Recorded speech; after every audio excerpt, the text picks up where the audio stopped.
हमेशा क्वेश्चन उठता है कि बीजेपी में जो जाते हैं सब साफ हो जाते हैं। मिटाकर मुझको रख देने की हसरत को भी देखूंगी, खुदा खुद को जो समझे उनकी ताकत को भी देखूंगी। क्या बुंदेलखंड अलग होना चाहिए? तमाम बुंदेलखंड वासी ये जानते हैं कि वो एक स्थान ऐसा था जो उपेक्षित था, जिस पर सरकारों की नज़र नहीं जाती थी, जिसे मतलब एक तरह से पिछड़ेपन का पर्याय बताया जाता था।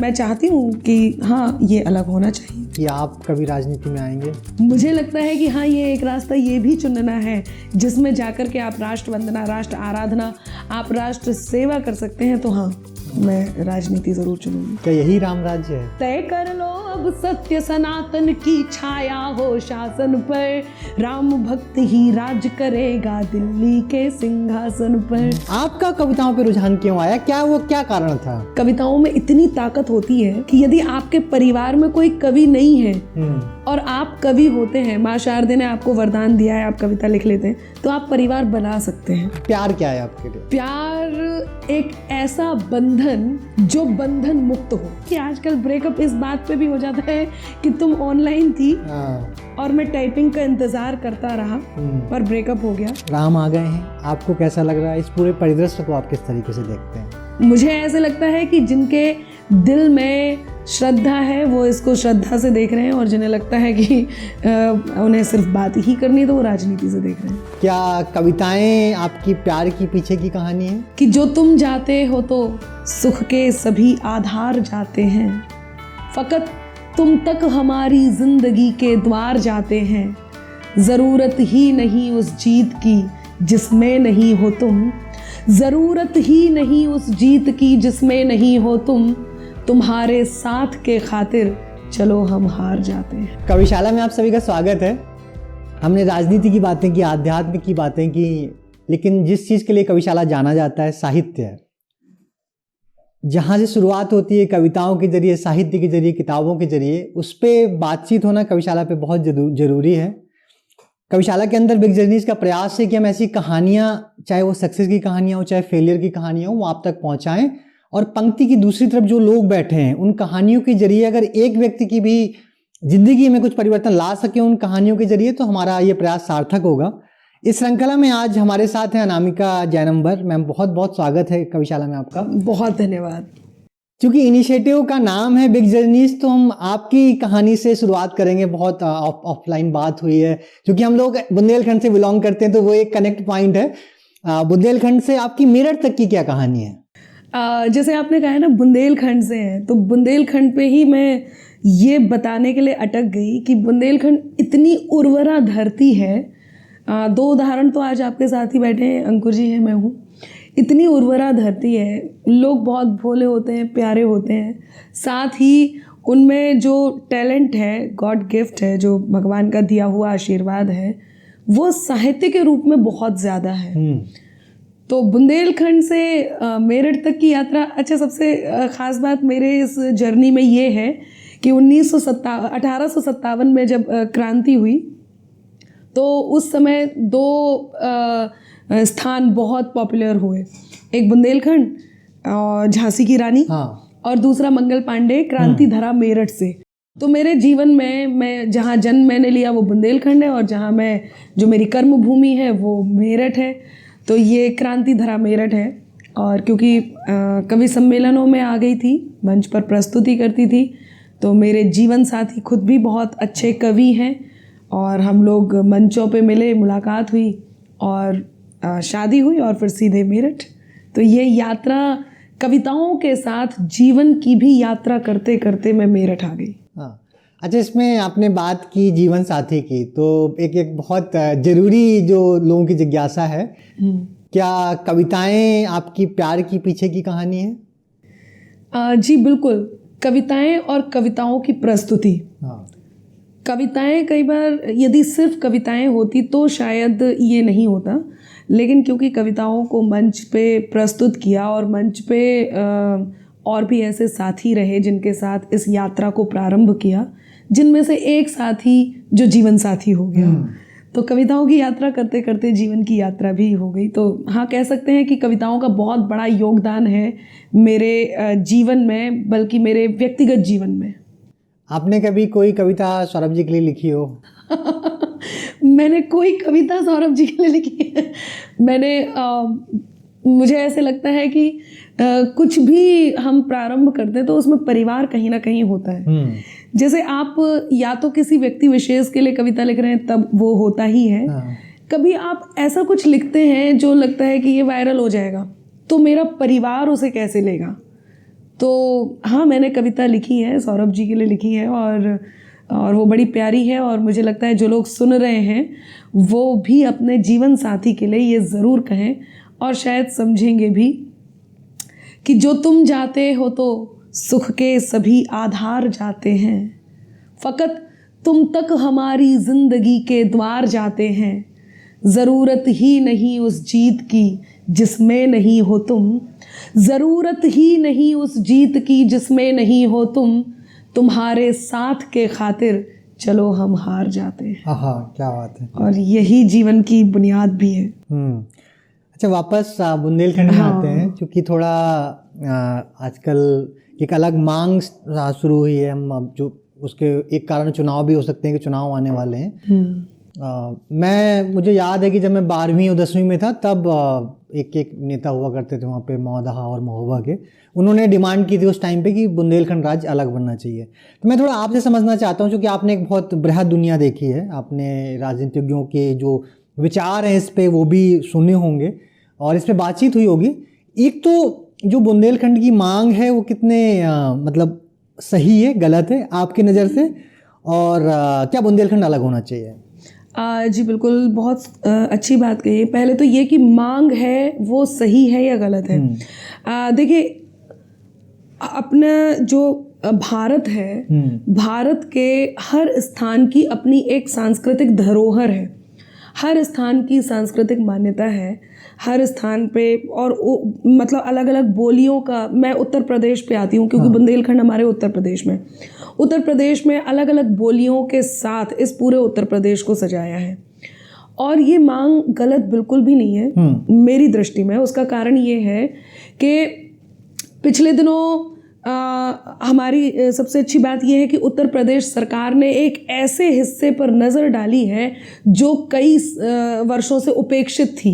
ये आप भी समझ सकते हैं और तमाम बुंदेलखंड वासी ये जानते हैं कि वो एक स्थान ऐसा था जो उपेक्षित था, जिस पर सरकारों की नज़र नहीं जाती थी, जिसे मतलब एक तरह से पिछड़ेपन का पर्याय बताया जाता था। तो एक उम्मीद जागी है, दोबारा एक उम्मीद जागी है, जब बुंदेलखंड में हथियारों की फैक्ट्री लगाई गई, नदियों के जोड़ वहाँ पर दिए गए, जल की जो सबसे बड़ी समस्या थी उस समस्या को ख़त्म किया गया। और पिछले दिनों मैंने भी यूपी में बाबा में सबसे ज़्यादा बुंदेली भाषा में इस गीत को गाया था, और इसमें जितने तमाम जो चीज़ें थी जो इसमें बढ़ी हैं वो सब बताई थी। यदि ये अलग प्रदेश बनता है, पहली बात तो ये कि हम इसी सरकार से उम्मीद भी कर सकते हैं। उसका कारण बताती हूँ। आपने देखा इसी सरकार में तेलंगाना, उत्तराखंड और झारखंड ये जब अलग हुए तो उत्तराखंड उत्तर प्रदेश से अलग हुआ, क्योंकि उत्तराखंड की अपनी खुद की एक सांस्कृतिक विरासत है जिसे सहेजा गया। बुंदेलखंड की अपनी सांस्कृतिक विरासत है जिसे सहेजने के लिए इसमें कोई बुराई नहीं है कि इसका एक अलग अपना ओहदा हो, इसका एक अलग सब कुछ अलग हो। आगे चलकर ये आर्थिक दृष्टि से भी समृद्ध होगा, और सबसे बड़ी बात कि इसकी जो सांस्कृतिक धरोहर है वो भी बचेगी और वो भी सहेजी जाएगी। तो मैं चाहती हूँ कि हाँ, ये अलग होना चाहिए।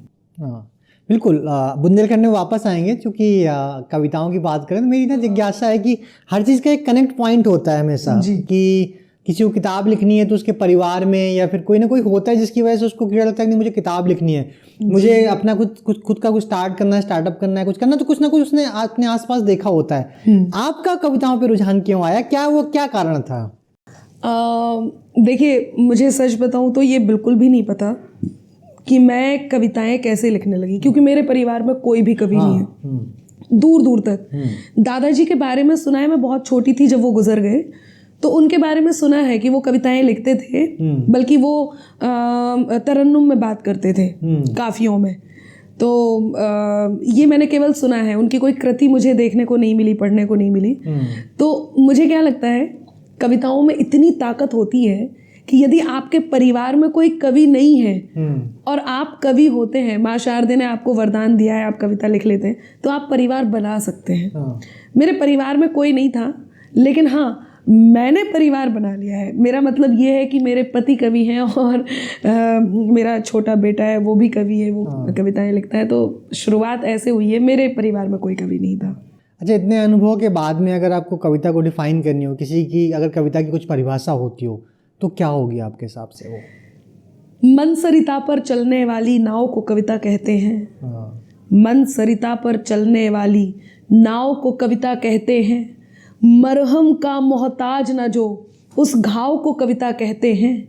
और अंतर मन के मौन में गुंजित मीठे रस की धारा के शब्दों में ढल जाने वाले भाव को कविता कहते हैं। वो भाव, वो अंदर की आवाज़, वो अंदर की हर वो बात जिसे आप शब्दों में ढाल सकते हैं और फिर मुख से कह सकते हैं, ये कविता है। बड़ी से बड़ी बात आप सरलता से कह सकते हैं, बड़ी से बड़ी बात। और सिर्फ बात नहीं, सबसे बड़ी बात कि आप भावनाओं को व्यक्त कर सकते हैं। आपके एक्सप्रेशंस यदि उस समय आपके भाव भंगिमा यदि साथ नहीं दे रही हैं, आपको नहीं समझ में आ रहा है आपको किस बात को कैसे कहना है, तो कविता एक इतना बड़ा माध्यम है कि आप पंक्तियों के माध्यम से बहुत बड़ी बात भी बहुत सरलता से कह देते हैं और ये दिल से निकल के सीधे दिल तक पहुंचती है। बिल्कुल। आपने जिक्र किया बड़ी बातों का, तो एक बहुत बड़ी बात हुई है देश में कि राम मंदिर बन गया है। बिल्कुल। विपक्ष का या कई लोगों का कहना है कि राम श्रद्धा का विषय है। उनको जिस तरीके से हमने पिछले कुछ दिनों में देखा कि चाहे वो मीडिया के जरिए हो, चाहे इंडिविजुअल्स के जरिए हो, वो एक दिखाया गया, बड़े बड़े स्तर पे दिखाया गया, बड़े लोगों तक पहुंचा, वो राम आ गए हैं। आपको कैसा लग रहा है? इस पूरे परिदृश्य को आप किस तरीके से देखते हैं?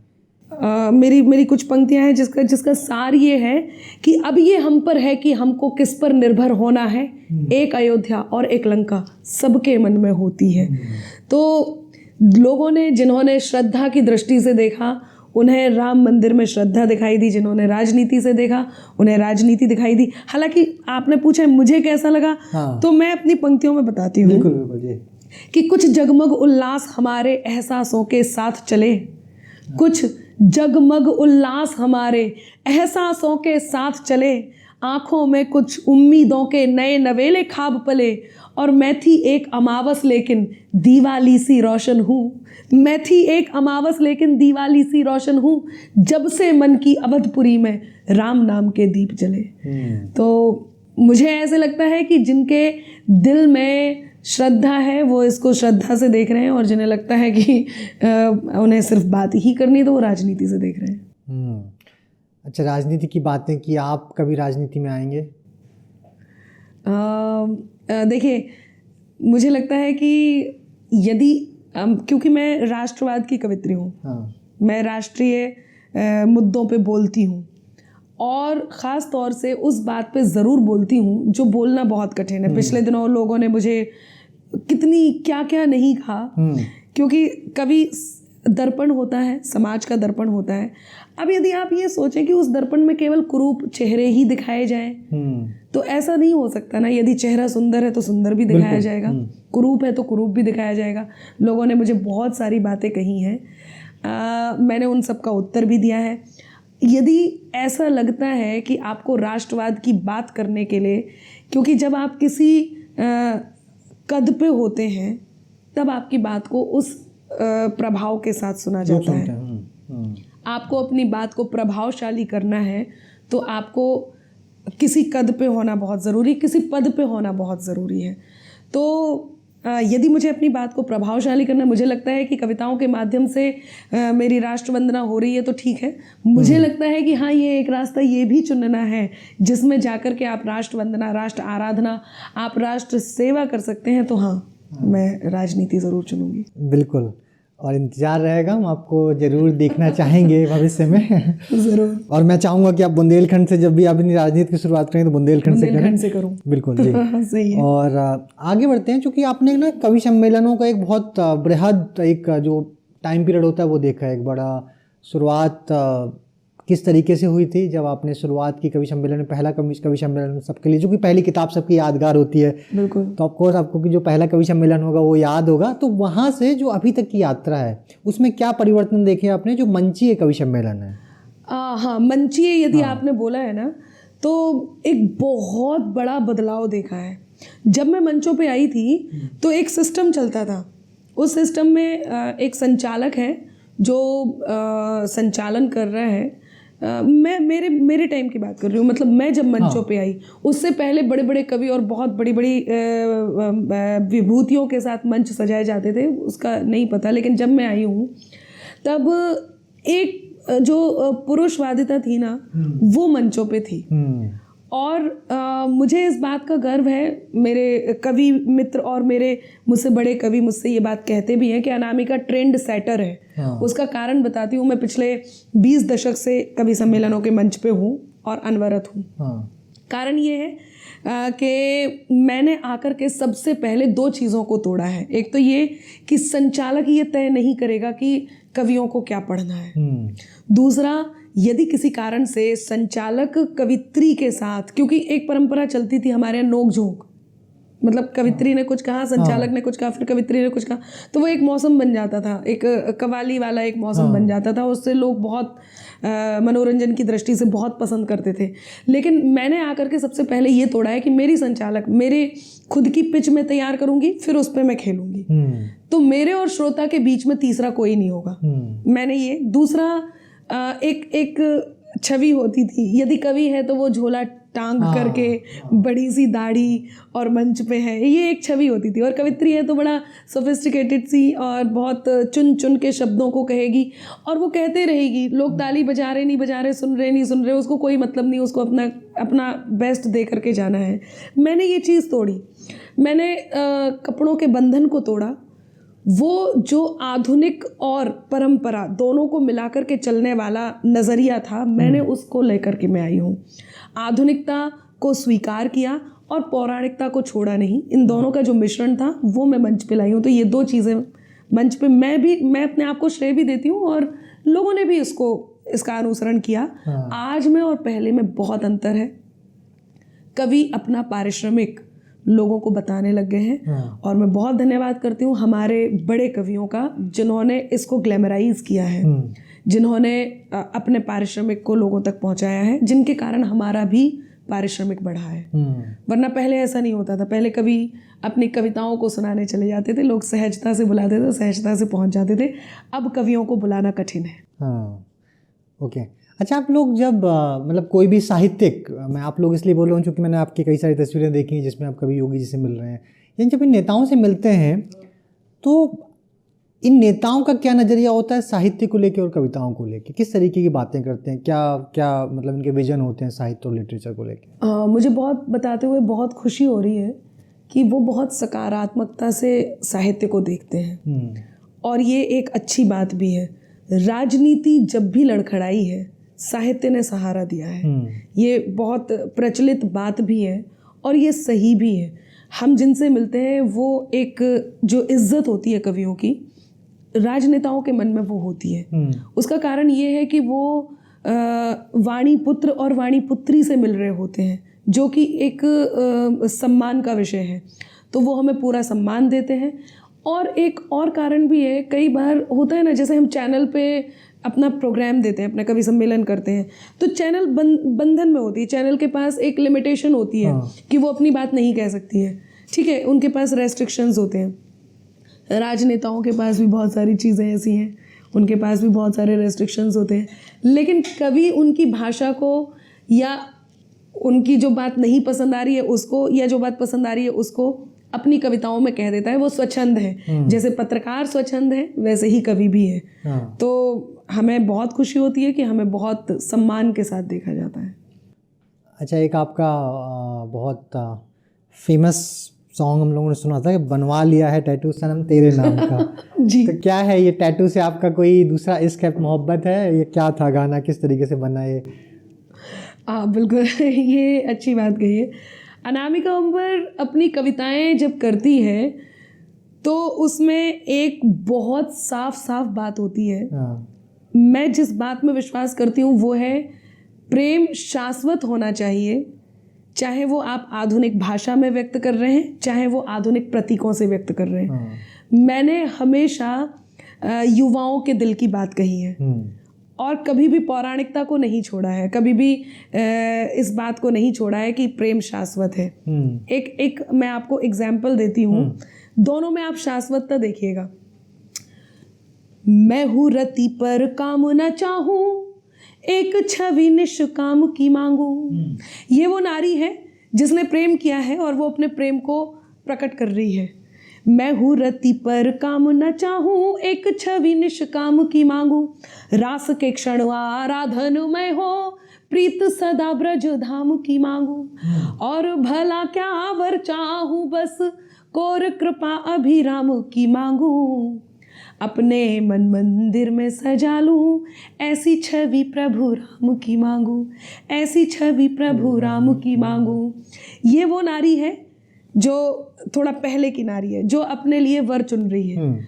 आज की नारी, अब डर नहीं है मुझको किसी कत्लेआम का, बनवा लिया है टैटू सनम तेरे नाम का।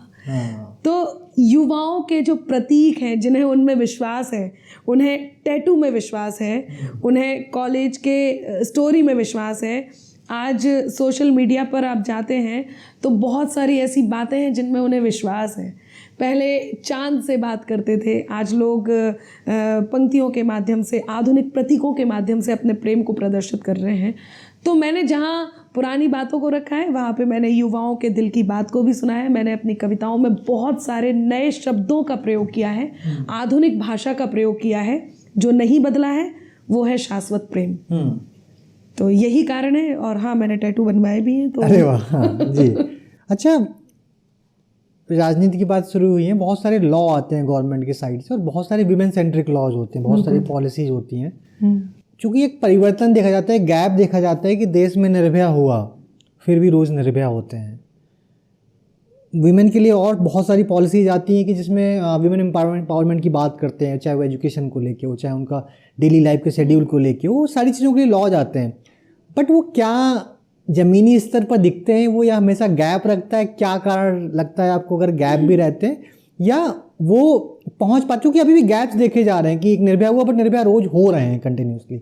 क्या कारण है, क्यों, क्या गैप्स हैं? सरकार की तरफ से क्या कमी है, इंडिविजुअल्स की तरफ से क्या कमी है? बिल्कुल, मुझे लगता है ये सबसे अच्छा प्रश्न है और ये बहुत ज़रूरी प्रश्न है और जो आपने पूछा है। और मुझे लगता है कि हर नारी को इस बारे में बात करनी चाहिए, चाहे वो किसी भी क्षेत्र की हो। मैं एक बहुत बड़ी बात कहने जा रही हूँ। सबसे पहले जो मेरी मांग भी रही है और जो सबसे पहले इस देश की मांग है, वो मांग है जो माँ और बहन पर गाली दी जाती है, ये सबसे पहले बंद होनी चाहिए। जब तक हम मान्यताओं को व्यवहार में नहीं लेकर के आएंगे, ये गैप कभी भी कोई भी बंद नहीं कर सकता, पूरा नहीं कर सकता, इस गैप को ख़त्म नहीं किया जा सकता। भारत माता, धरती माता, गंगा माता, गौ माता, देवी का देश, ये देश देवी का देश है। हमारी पौराणिकता में नारी को पूजा गया है, मान्यताओं में नारी को सम्मान दिया गया है।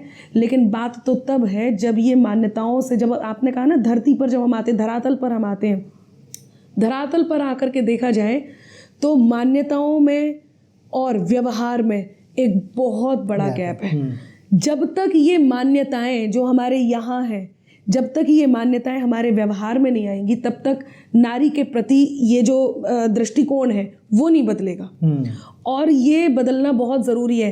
आप जिस निर्भया कांड की बात कर रहे हैं, रोज़ हो रही है, बिल्कुल हो रही है। मैं बहुत जिम्मेदारी के साथ एक बात कह रही हूँ, जो ये गाली है जिसमें माँ को सम्मिलित किया जाता है, बहन को सम्मिलित किया जाता है, नारी को सम्मिलित किया जाता है, ये भी शाब्दिक बलात्कार है। बिल्कुल। और जब तक इस पे प्रतिबंध नहीं होगा, जब तक हमारे व्यवहार पे प्रतिबंध नहीं होगा, आप ये देखिए, मुगलों ने जब देश पर हमला किया था तो अपनी विजय का दंभ उन्होंने किस पर निकाला? उन्होंने नारी पर निकाला। उनकी विजय का दंभ उन्होंने सबसे पहले नारी को जीत कर उन पर दरिंदगी करके निकाला। हमारे कई सारी रानियों को, पद्मिनी को देख लीजिए आप, हमारे बुंदेलखंड की नारियों को देख लीजिए, उन्हें जौहर करके अपने शील की रक्षा करनी पड़ी। तो ये जब मान्यताओं से लेकर के जब तक हम व्यवहार में नहीं आएंगे तब तक ये तो हुआ इंडिविजुअल्स की बात। अब आते हैं ज़रा सरकार पर। आपने पूछा है कि कहाँ कमी रह रही है। घटना होने से हम घटनाओं को हर जगह जाकर के नहीं रोक सकते हैं, लेकिन ये निर्भर करता है दंड प्रावधान क्या है। दंड प्रावधान इस बात को तय करता है कि घटनाएं कितनी कम होंगी। सरकारों में तो ये भी हुआ था कि एक सरकार ने इस घटना को इस तरह से लिया कि उन्होंने ये कह दिया कि लड़के हैं, लड़कों से गलतियां हो जाती हैं। एक सरकार ने इस तरह से देखा कि कहीं पर इस तरह की घटना घटी तो उनके घर पे बुलडोजर चढ़वा दिया। तो सरकार किस तरह से देख रही है ये सरकार का है। जब आप कह रहे हैं कि लॉज की बात है और पॉलिसीज की बात है, ये क्यों कारगर नहीं है, तो इसमें कहीं ना कहीं हमें भी अपने आप को सशक्त करना होगा। यदि ये सामने वाले की घर की कहानी है तो ये हमें ये जानना होगा कि ये जो सामने वाले की घर की कहानी है कल को हमारे घर की कहानी हो सकती है। तो लोगों को भी चुप नहीं बैठना है और सरकार को इस लॉ को, पॉलिसीज को के साथ साथ ये जो दंड प्रावधान है इसे और ज़्यादा मजबूत करने की आवश्यकता है। और ज़्यादा मजबूत के साथ साथ इसे थोड़ा और ज़्यादा गंभीरता से लेने की आवश्यकता है। यहाँ घटना घटती है, वहाँ राजनीति शुरू हो जाती है। मैं कहती हूँ घटना घटने से के बाद राजनीति शुरू होने से अच्छा है कि इस पे सबसे पहले दंड प्रावधान क्या होना चाहिए, इस पे बात शुरू हो जाए। और एक और बात है, इसमें कई बार गलत भी लोग फंस जाते हैं, इसलिए ये ज़रूरी है कि ये कानून के दरवाजे तक ज़रूर जाए। क्योंकि कई बार ऐसा होता है कि आप निर्दोष को भी, तो ये नहीं होना चाहिए, एक बार को दोषी बच जाए चलेगा, लेकिन निर्दोष नहीं फंसना चाहिए। तो उसके लिए भी कहने का मतलब ये है कि जो भी नियम हो, जो भी कानून हो, वो थोड़ा फास्ट मोड पे होना चाहिए। तभी जा कर के हम इस बात से निजात पा पाएंगे जो नारी को लेकर के व्यवस्था है। बिल्कुल बिल्कुल। और मुझे लगता है कि वो एक बात और कहूँगी। बिल्कुल बिल्कुल। ये बात खास तौर से घर के लोगों के लिए, इंडिविजुअल्स की बात की मैंने, सरकार की बात की, अब ये आपकी और मेरी बात करते हैं कि खून अंदर कहीं उबलता है, खून अंदर कहीं उबलता है, बाज चिड़िया को जब मसलता है, लड़कियों वो चट्टान बन जाओ, लड़कियों वो चट्टान बन जाओ जिनसे तूफान बच के चलता है। तो ये लड़कियों को भी चाहिए। अब वो समय नहीं कि आप कृष्ण को कहें कि आइए चीर बढ़ाइए, अब वो समय नहीं कि आप भीष्म से कहें ये देखिए हमारे जख्म। अब आपको भी कुछ करना होगा, मतलब सबको मिलकर कुछ करना होगा। हाँ, हर इंडिविजुअल का एक रिस्पॉन्सिबिलिटी है कि वो अपनी जो भी उसकी इंडिविजुअल रिस्पॉन्सिबिलिटी है उसको समझे और उसके साथ तो समाज में आगे बढ़े, तभी जो भी भय या भ्रम है वो दूर होंगे। चूंकि थोड़ा इसको लाइट करते हैं। हाँ, बहुत ज़्यादा हो गया। प्यार क्या है आपके लिए? प्यार एक ऐसा बंधन जो बंधन मुक्त हो। मतलब दो लोगों के बीच में एक ऐसा बॉन्ड, एक ऐसा बंधन जिसमें आप खुद तो बंधने को तैयार हो, लेकिन सामने वाला आपको बंधन में ना बांधे, आप उसके बंधन में बंध जाएं। यही प्रेम है। वरना दो लोग एक दूसरे की तरफ आसक्त होते हैं और थोड़े दिनों बाद लगता है कि यार ये क्या है। मतलब थोड़े दिनों बाद लगता है कि सच में झूठी, झूठ में सच्ची दुनिया है, तुझको तेरी मुझको मेरी दुनिया है, जिसको देख लगा था ये ही दुनिया है, उससे मिलकर जाना ये भी दुनिया है। तो बंधन, ऐसा बंधन जिसमें हम बंधने को तैयार हों, ऐसा समर्पण जिसमें हम समर्पित होने को तैयार हों, लेकिन सामने वाला हमसे कहे कि आप समर्पित हो जाओ, वो बंधन नहीं। प्रेम एक दूसरे के लिए विश्वास, समर्पण का पर्याय तो हो, एक दूसरे के साथ बंधने का बंधन तो हो, लेकिन वो उतना ही स्वतंत्र भी होना चाहिए जितना हम एक दूसरे से उम्मीद करते हैं। और कायदे से तो प्रेम में उम्मीद तो होनी ही नहीं चाहिए। प्रेम के रूप अलग अलग होते हैं। वही प्रेम जब आप माँ होकर के बेटे से करते हैं तो उसका रूप अलग होता है। वही प्रेम जब आप भाई से करते हैं तो उसका रूप अलग होता है। प्रेम बस प्रेम होता है, इसके रूप अलग हो सकते हैं। तो मैंने कहा ना, एक बंधन जिसमें बंधन ना हो। ब्रेकअप क्या है आपके लिए, क्योंकि आज के जो युवा हैं बड़े परेशान रहते हैं इस चीज़ से, रोजाना उनके ब्रेकअप होते हैं, कैसे देखते हैं आप उन युवाओं को, क्या क्या आप सलाह देंगे? यदि ब्रेकअप आप देखिए ना, बहुत शानदार बात कहने जा रही हूँ मैं, और मेरा मन कर गया है कि अब भाई आपने साहित्यकार को बुलाया तो आपको साहित्य के ही माध्यम से ब्रेकअप सुनना होगा। हाँ बिल्कुल जी। अब लड़कियां कैसे ब्रेकअप करती हैं सुनिएगा। हाँ। सामने वाला यदि उनको नहीं ध्यान दे रहा है हाँ। तो वो क्या कहती हैं कि दिल के एहसास को लॉक कर दूंगी मैं, डर कोई दूसरा नॉक कर दूंगी मैं, तुम अगर हो बिजी तो मैं भी कुछ कम नहीं, आज नंबर तेरा ब्लॉक कर दूंगी मैं। तो ये तो है नारी की तरफ से, लेकिन लड़के कई बार थोड़े से गंभीर हो जाते हैं। तो इनका ब्रेकअप देखिएगा ज़रा, थोड़ा सा लाइट मोड में आती हूँ कि यकीनन दिल का हर एक दर्द टाइप, यकीनन दिल का हर एक दर्द राइटिंग में बदल जाता, प्यार की रीच बढ़ती सोर्स लाइकिंग में बदल जाता, न होता एंड स्टोरी का घंटों वेट करके भी, तुम्हारा ऑनलाइन ही जो टाइपिंग में बदल जाता। तो कहने का मतलब ये है कि आजकल ब्रेकअप इस बात पे भी हो जाता है कि तुम ऑनलाइन थी और मैं टाइपिंग का इंतज़ार करता रहा पर ब्रेकअप हो गया। लेकिन अंकुर जी, सबसे बड़ी बात ये है कि जहाँ प्रेम होता है वहाँ ब्रेकअप हो ही नहीं सकता। हाँ, जहाँ आप मिले हैं वहाँ से अलग हो सकते हैं, क्योंकि आप देख लीजिए हिंदुस्तान में हिंदी में तलाक जैसे शब्द का कोई भी शब्द नहीं है। आप ढूंढ लीजिए, आप पूरा शब्दावली चेक कर लीजिए, आपको कहीं भी नहीं मिलेगा। आपको विवाह का तो मिलेगा, विवाह के पर्यायवाची मिलेंगे, आपको तलाक हिंदी में आप नहीं बता सकते कि तलाक क्या है। नहीं है ही नहीं। तो ये रिश्ता, यदि प्रेम का रिश्ता शाश्वत है तो ब्रेकअप जैसा कुछ नहीं है। मैं सोच रहा था नहीं मिलेगा, आप ढूंढ लीजिए। क्या यही राम राज्य है? देखिए, राम राज्य तो वो है कि नीति नियम और नैतिकता का मर्म सियासत में होता। नीति नियम और नैतिकता का मर्म सियासत में होता, राम सरीखा राजा हो तो धर्म सियासत में होता। यदि सियासत में धर्म आ जाए तो राम राज्य भी आ जाता है, कह सकते हैं। बिल्कुल। थोड़ा हम, चूँकि आप कविताओं के जरिए जो भी विवाद होते हैं उनकी आवाज़ उठाते हैं, जो भी समस्याएं होती हैं उनकी आवाज़ उठाते हैं, तो मैंने कुछ हमारी टीम ने कुछ टॉपिक्स सेलेक्ट किए हैं। उससे मैं चाहूँगा कि आप उनको डिस्क्राइब करें, कोई भी छोटी कविता से, या बड़ी भी हो सकते हैं, हमारे पास बहुत टाइम है। तो हम शुरुआत करते हैं। अगर आपको इंडिया को डिफाइन करना हो या इंडिया को डिस्क्राइब करना हो आपके व्यूज के बेसिस पे, आपके विचारों में, क्या होगा वो कवितामय रूप में?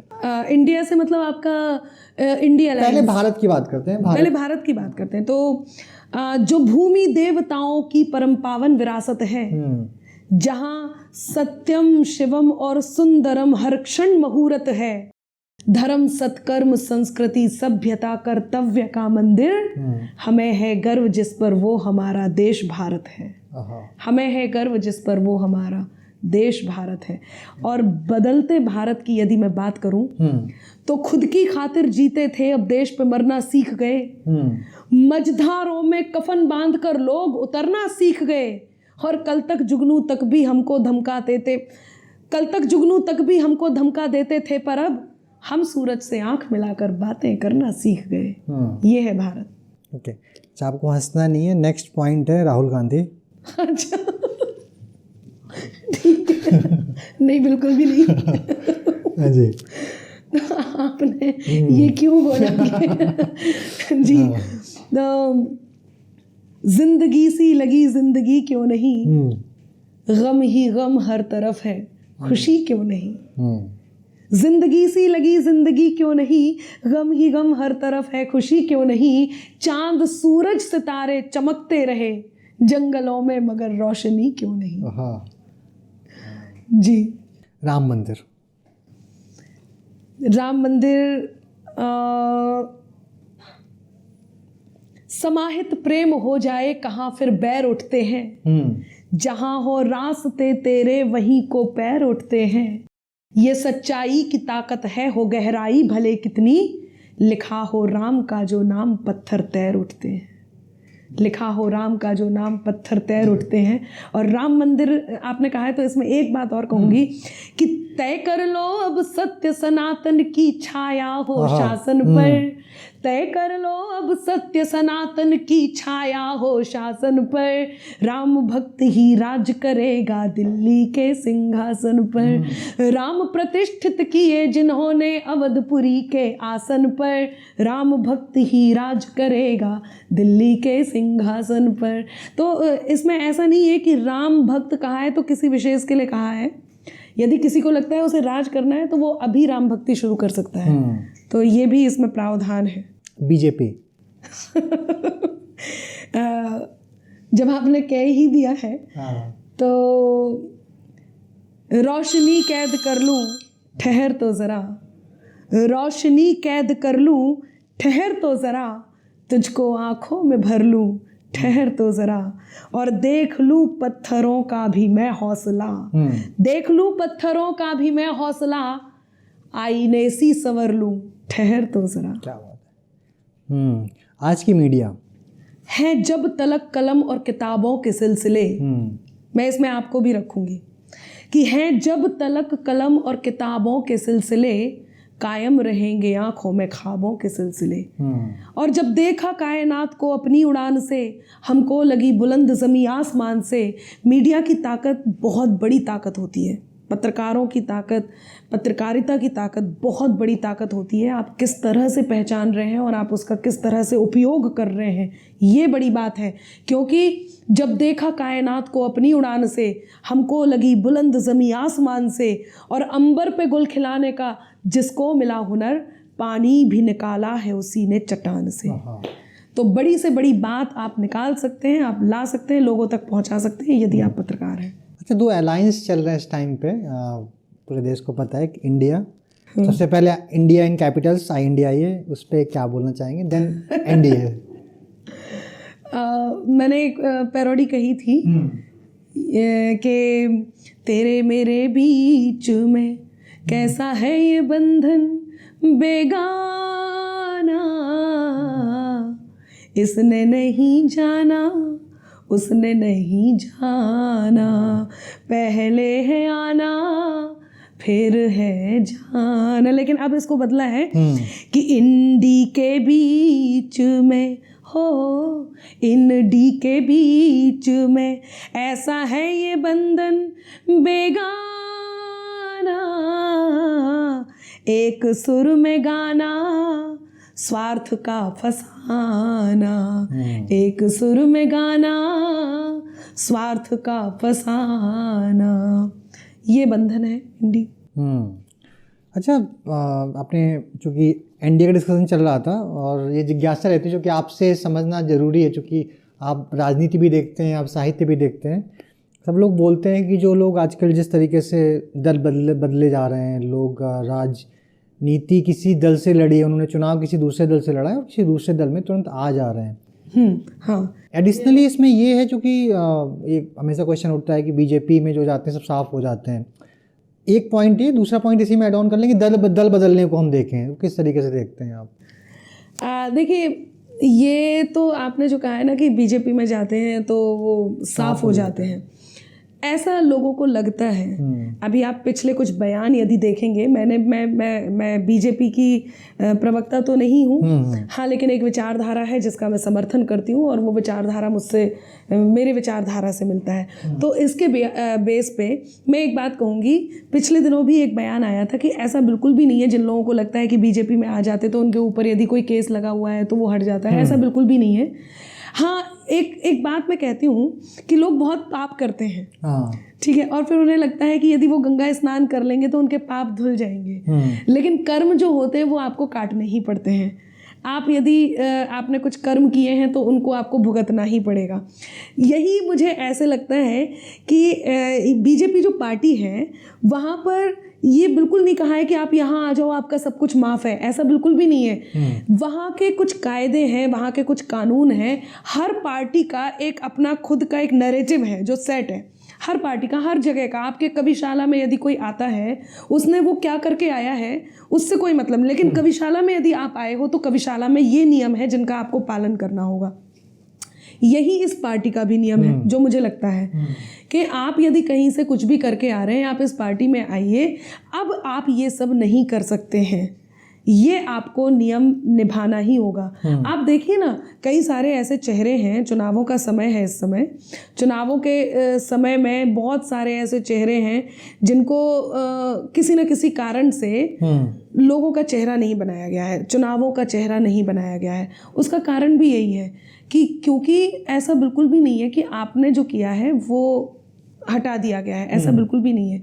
हाँ, यहाँ आने के बाद कुछ नियम है जिनका आपको पालन करना होगा। ओके। अच्छा, कविताओं की तरफ वापस आते हैं। जी। आपको सबसे ज़्यादा कविताएं, जो कि मंच में बहुत सारे लोग होते हैं, तो किन के साथ आपको कविताएं करना या कविताएं पढ़ना, एक व्यक्ति को जानते हैं आपके जीवन साथी जो हैं, उनके अलावा आप किन के साथ आपको कविताएं पढ़ना पसंद है मंच में? आपने ये क्यों कहा उनके अलावा? मतलब मैं उनके साथ पसंद है? नहीं, उनके साथ सभी लोग जानते हैं कि आप कविताएं अच्छी पढ़ते हैं। जी बिल्कुल जी। तो देखिए, मेरा फेवरेट तो है अनामिका अंबर। हाँ, मुझे अनामिका के साथ कविता पढ़ना, उसके साथ बातचीत करना बहुत पसंद है। लेकिन हाँ, एक कवि मेरे बहुत पसंदीदा कवि रहे हैं जो अब पिछले दिनों कोरोना में उनका स्वर्गवास हो गया। बड़े कवि हैं, गीतकार डॉक्टर कुंवर बेचैन जी। मुझे उनको पढ़ना बहुत अच्छा लगता है, मुझे उनके साथ पढ़ना बहुत अच्छा लगता था।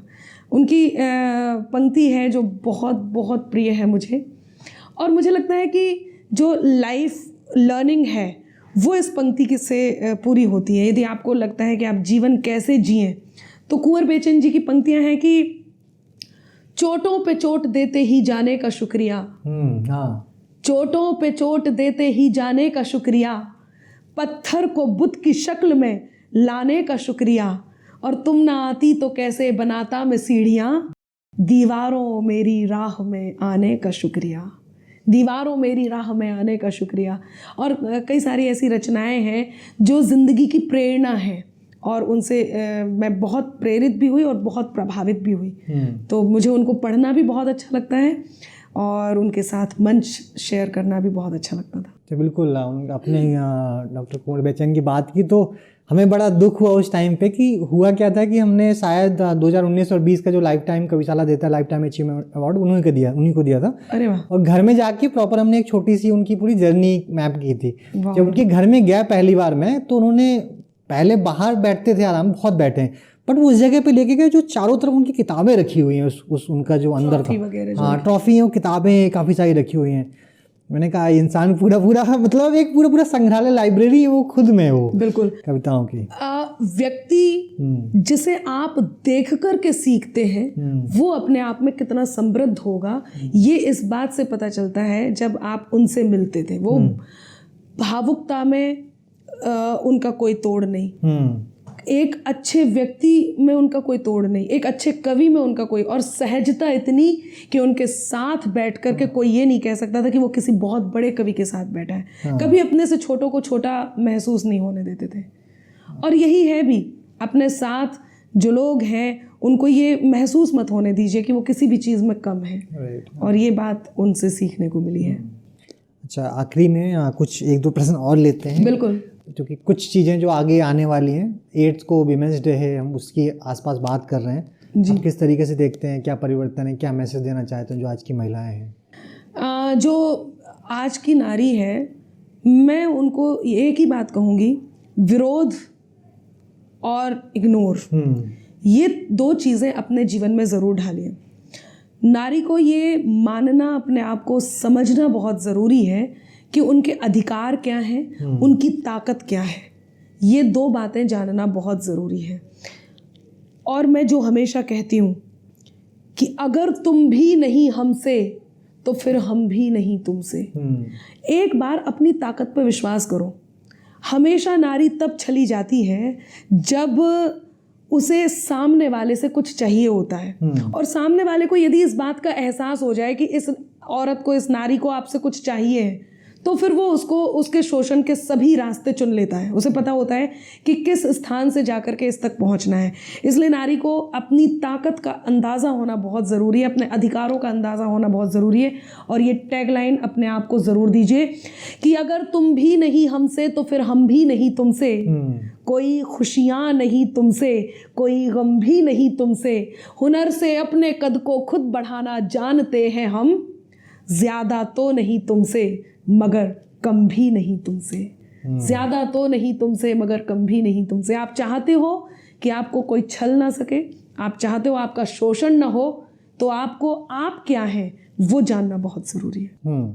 दूसरा, आगे आने वाला है 2024 के जो चुनाव हैं जी, लोकसभा चुनाव, बहुत सारे प्रश्न हैं कि चूँकि इंडिया तो खत्म ही हो गया, अलायंस मोस्टली वो क्या खत्म हो गया, मोरलेस खत्म ही है, जो भी चीज़ें चल रही देखिए तो 2024 का एक बात मैं ज़रूर कहूँगी कि दर्शन नहीं मिले तो दरस जाएंगी अखियाँ, गाया जो दुख तो आज बरस जाएंगी अखियाँ, इतना उड़ाओ ना मजाक कांग्रेस का, इतना उड़ाओ ना मजाक इंडिया अलायंस का, कुछ दिन में देखने को तरस जाएंगी अखियाँ। तो चुनाव को आप किस तरीके से देखते हैं 2024 का? क्या मतलब दोनों चीज़ें कि चुनाव स्टार्ट होने के पहले क्या परिस्थितियां बनेंगी और आखिरी क्या रिजल्ट्स लगते हैं आपको, क्या आएंगे?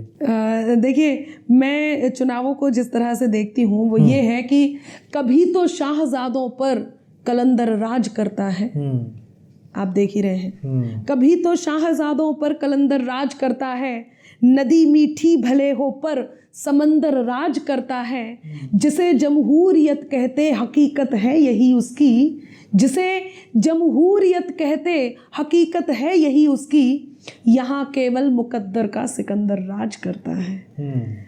तो 2024 के चुनावों को मैं ऐसे देखती हूँ, एक जो बहुत बड़ा बदलाव इस देश में आया है, लोगों को एक तो ये पता चल गया है कि उन्हें अपनी बात कैसे रखनी है।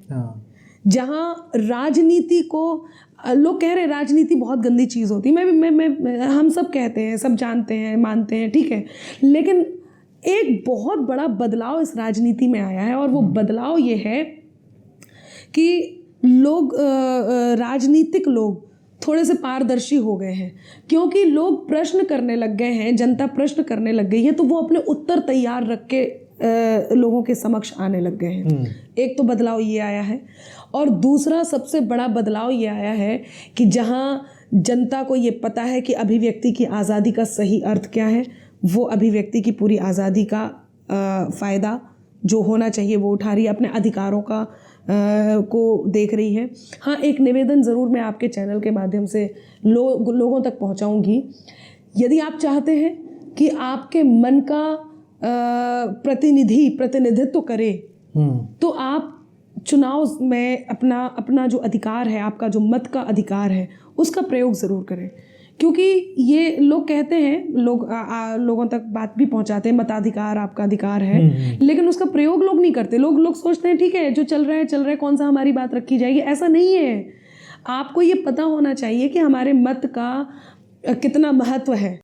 तो जो 24 की राजनीति है, मैं उसमें यही कहूँगी कि लोग, जहाँ राजनीति में लोग अपने आप को पारदर्शी दिखा रहे हैं, वहाँ जनता को भी पता है कि अपने अधिकारों को किस तरह से दिखाना है।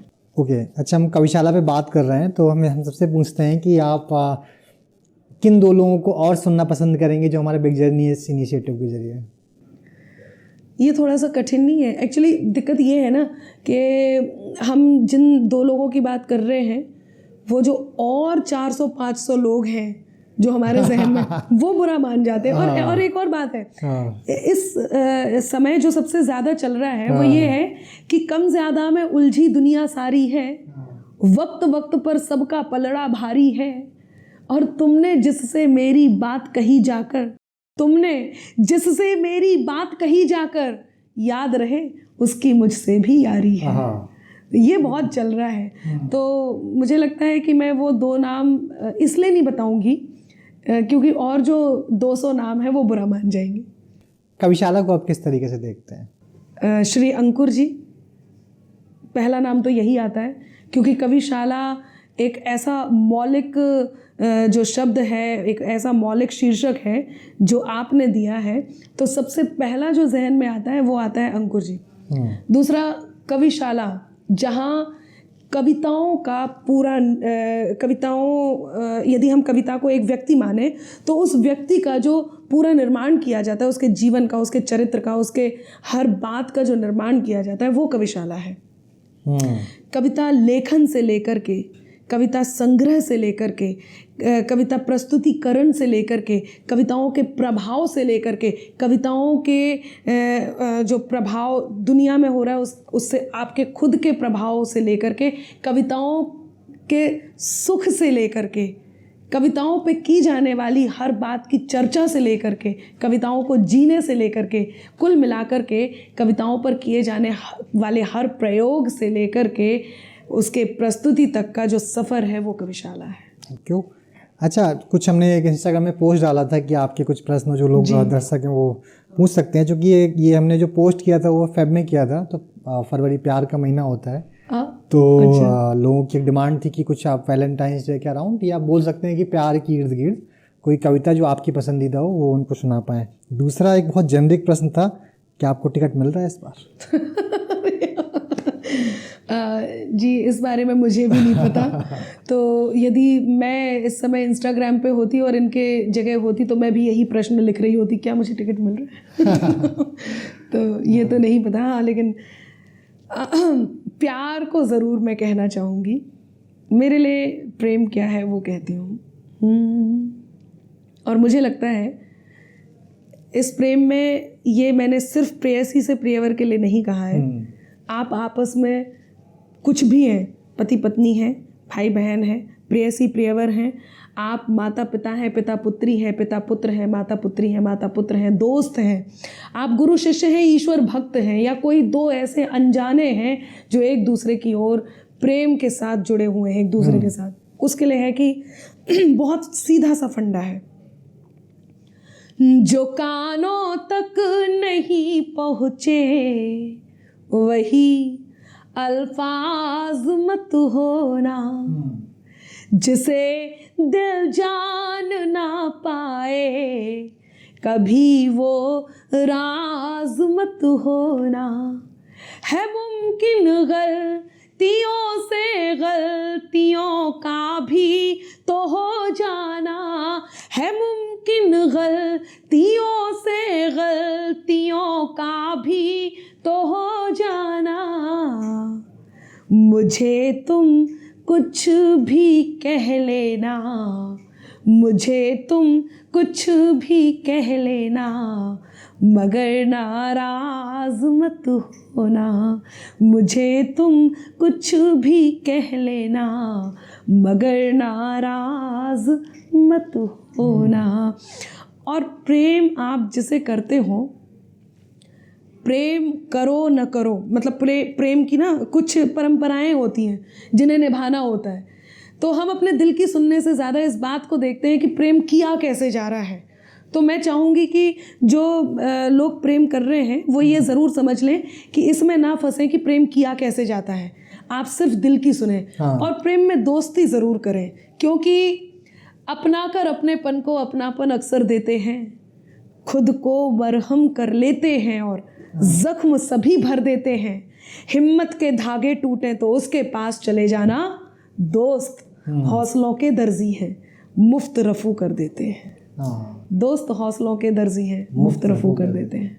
आप इतनी प्यारी कविताएं पढ़ रहे हैं कि जो बातचीत है वो खत्म करने का मन नहीं कर रहा है। लेकिन एक आखिरी प्रश्न के साथ में इसको हम समाप्त करेंगे। प्रश्न ये है कि चूँकि जो साहित्य होता है, कविताएं होती हैं, जिंदगी के जो किसी भी तरीके की फीलिंग हो, डर हो, प्यार हो, ब्रेकअप हो, वो हर वक्त पे एक साहित्य आपके सहायक होता है, साहित्य आपके साथ होता है।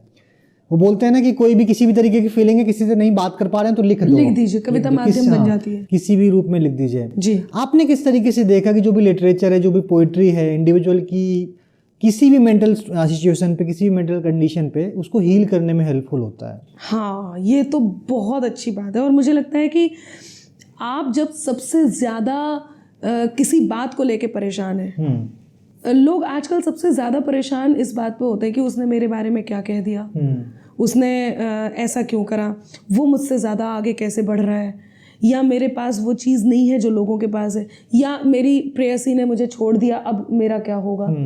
तो सबसे बड़ी बात ये है कि आपका साथ कोई दे या ना दे, आपका परिवार दे या ना दे, आपका कोई साथ दे या ना दे, आपका जो साथ है ना, आपका काम, आप जिस काम में अपना मन लगा रहे हैं वो आपके साथ हमेशा होता है।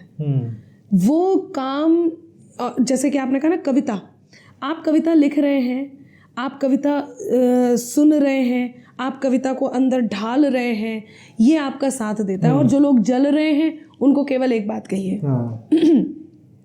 लिखे कुछ भी वो मेरे नाम की तहरीर बनती है। आपने पूछा ना मैं कैसे लेती हूँ, तो मैं ऐसे लेती हूँ कि मिटाकर मुझको रख देने की हसरत को भी देखूंगी। बहुत लोग आए, बहुत लोगों ने कहा अनामिका, आपको मैं बताऊं, आपने ये प्रश्न छोड़ दिया, बहुत बड़ा प्रश्न था कि मेरी इंडस्ट्री में नारी होकर के भी मैं कुछ लोगों को किस तरह से मात दे पा रही हूँ, और कुछ लोग कितने परेशान हैं सिर्फ इस बात से कि आसपास अनामिका है। और ये बात होती है, ये सब के आप थोड़ा सा आगे बढ़िए कविशाला में, कविशाला के थ्रू आप सबसे फ्रंट के उस पे आ जाइए, लोगों तक सबसे बड़ी रीच यदि आपकी हो जाए तो और जो लोग हैं वो आपको किस तरह से देखेंगे, वो आपको परेशान करने की कैसे कोशिश करेंगे, ये बहुत बड़ी बात है। और करेंगे, सबसे पहले वो आपको ये बताएंगे कि आप कुछ नहीं है। राइट। दूसरा आपको ये बताएंगे भाई थोड़ा सा आपको ना अभी ये सब करने की ज़रूरत है, अभी ना ये जो आप चला रहे हो ना, आपके तखल्लुस थोड़े सही नहीं है, आपके जो आप साहित्य लेके चल रहे हो तो कम से कम साहित्य के बारे में जानो तो सही। तो वो आपको आपकी कमज़ोरियाँ दिखा के गिराने की कोशिश करेंगे। लोगों से मैं कहूँगी बिल्कुल उनकी बातों में मत आइए, क्योंकि आपकी कमजोरी केवल और केवल वो दिखाएगा जो आपका अपना है।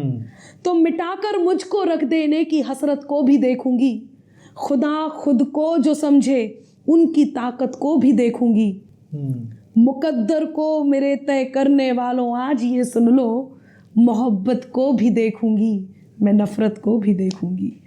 और जो जल रहे हैं आप भी मेरे साथ जलाइए कि लिखे कुछ भी वो मेरे नाम की तहरीर बनती है, कि उनकी बददुआओं से मेरी तकदीर बनती है। लिखे कुछ भी वो मेरे नाम की तहरीर बनती है, कि उनकी बददुआओं से मेरी तकदीर बनती है। यहाँ पर कुछ बशर जलते हैं मेरे काम से ऐसे, यहाँ पर कुछ बशर जलते हैं मेरे नाम से ऐसे, धुआं दिल से जो निकले तो मेरी तस्वीर बनती है। तो यदि आपके क्षेत्र में कोई है और आपको समझा रहा है तो उसकी बात पे तो बिल्कुल विश्वास मत कीजिए, क्योंकि आपके माँ बाप और आपको प्रेम करने वाले से बड़ा शुभ चिंतक इस संसार में कोई दूसरा नहीं है। वो दूसरा कोई यदि है तो वो आप खुद हैं, इसलिए दिल की सुनिए, कभी किसी की बातों में मत आइए।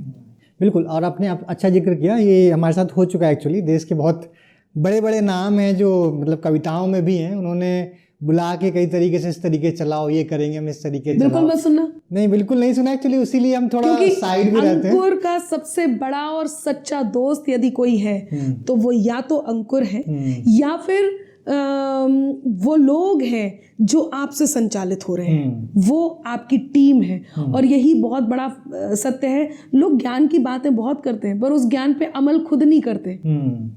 और आजकल वो क्या है ना, जैसे बाली का आपको पता ही होगा, बाली के पास एक कला थी, पता होगा, सुग्रीव का भाई बाली, उनके पास एक कला थी, वो अपने शत्रु की आधी ताकत अपने आप हर लेते थे। इसी पे आज के दौर में जितने प्रतिद्वंदी हैं, जितने प्रतिस्पर्धा आपसे कर रहे हैं, जो जिस भी क्षेत्र में आप, सबसे ज़्यादा यही चल रहा है।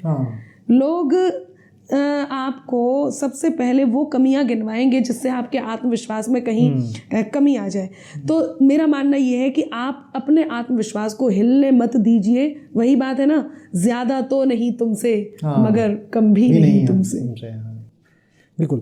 Thank you so much ma'am, बहुत अच्छी बातचीत हुई और बिल्कुल ओपन था डिस्कशन। आई होप जो भी लोग देखेंगे उनको कुछ ना कुछ सीखने को, समझने को जरूर मिलेगा वो। मैं एक बात कहना चाहूँगी जी बिल्कुल। थैंक यू से पहले जी। मेरे सभी नौजवान साथियों को एक बात ज़रूर कहूँगी। आपने प्रेम की बात मुझसे जानी, आपने सबकी बात मुझसे जानी।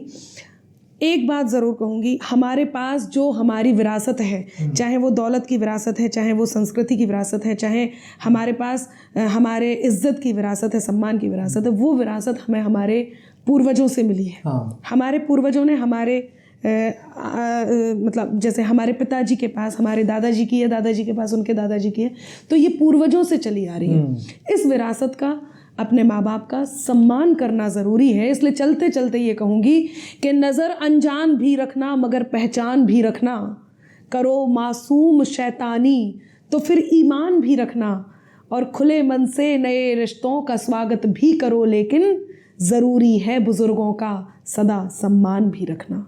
ज़रूरी है बुज़ुर्गों का सदा सम्मान भी रखना। दोनों बातों का सामंजस्य बनाइए। बहुत धन्यवाद। बहुत बहुत धन्यवाद।